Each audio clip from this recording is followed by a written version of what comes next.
effective management tip from Career Accelerators: how to conduct appraisals. So you know that now is the appraisal season, and I know if you are a manager, most of you must be going through this process of appraising your team.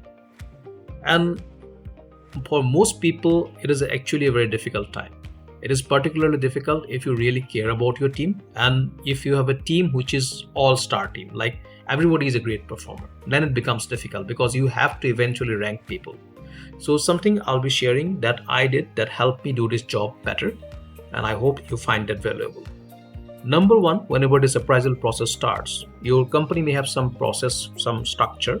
If they don't, then irrespective, ask your team member for a write-up, and ask them for a detailed write-up, at least 1 page long, of whatever they did, whatever their success and their failures in last 1 year. And whenever they write, give them the template, coach them on how to write an effective story, how they can write a story with data, with numbers, right? So that they don't just give on a storytelling that doesn't make any sense. They should be able to provide and showcase their impact. And I think it's a lifelong coaching, which you must be giving already to your team members. So once they have written that, you have all those write-ups ready, of course, assess them very carefully. It needs some time. Appraisal is the period, I think, where we have to do real hard work, and we should do that because somebody's career is at stake and you have a lot of responsibilities in there. So once you read that, do one thing: create a document of your own where you summarize that write-up of each of your team members. So say you have 10 team members, so create a summary of each of them in one paragraph and put it in one document, and add your own notes on that. You know already, like how they perform, what are their high points, what are their weak points. And if you have that in one page, then when you scan through that entire write-up, it'll help you decide the stack ranking, because eventually, no matter how good they are, someone will always be a bit better than the other. You just need to find that out. So once you have that, once you have all those data points, once you have added your data points, call them for the discussion. But in the discussion, again, be very specific. What I have seen, many managers are very ambiguous.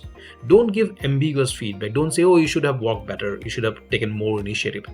That, I don't think that sells. The person in front of you also knows that you are just bluffing. So whenever you're giving feedback, give specific feedback. If you're giving them a recommendation, give specific recommendation. If you say you should have done different, then you can show them how they should have done that. And whenever you're commending them, also use this technique of sandwiching. That is, whenever you give a feedback, use this commend, recommend, commend technique. So appreciate them for something they did good, then give the recommendation, then again close it with another appreciation. And all of these appreciations again should be data driven, should be specific. So give actual instances. Say, for example, in that particular situation, when there's a production defect, you really showed bias for action. You actually, stayed up late till 3 p.m., 3 a.m., whatever. So give those data points on how they actually did something which really mattered. When you do that, they also know that you are meaning that. You are not just bluffing it around. And if you do that, if they know that your sincerity is there, then they will really take it in a positive sense.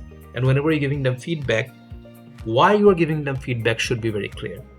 Why you are giving them feedback? So that they can improve, so that they can also go to the next level. So you should have at the end of the discussion some concrete actionable items for them. You should have some clear expectations that I will want you to do A, B, C things in say next 3 months, 6 months, or 1 year's time. If you conduct appraisal in this manner, even if they disagree, they will still respect you for what you have done. Thank you.